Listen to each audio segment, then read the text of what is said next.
DPW has stated for some time that the million-dollar question looming over the completion of several of the island's road projects is ensuring the friction course materials that are used for the top layer on the island's major thoroughfares meet federal specs. In the next few days, Hawaiian Rock Products, one of two companies on Guam that are working on the mix, will test a formula they developed that may be the solution.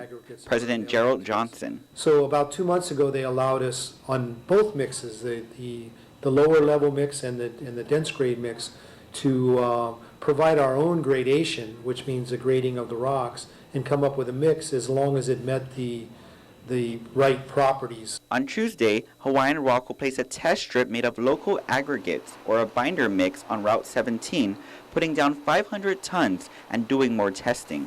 DPW Director Joanne Brown, meanwhile, says she's been keeping track of the road projects on Guam, namely the friction course needed to provide a smooth riding surface for motorists. We're hopeful that will meet the requirements and we'll be able to move on, because once this issue is addressed, of course, that has tremendous positive implications to current construction projects that have been on hold. While federal specs have been in place for some time, only recently did DPW have the capability to test the material, and when it did, they discovered the material being provided didn't meet federal standards and wasn't what the government was paying for.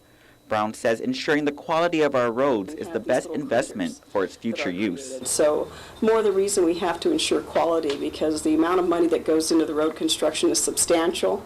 And as I mentioned earlier, these are not areas that we are going to be working on any time in the near future. So the road's got to last over 20 plus years. Johnson, meanwhile, said it's been quite a challenge testing the material to meet federal specs. It's like making a cake. You know, you put on all the different ingredients. If it doesn't taste good, you have to try different ingredients and until you get the right taste, and that's kind of the way it is making asphalt. The company expects final test results on the dense grade friction course, what most roads are in need of, by tomorrow to submit to DPW for approval. Close to 10 road projects will need the mixture for completion. Reporting for Guam's News Network, I'm Ken Quintaniza.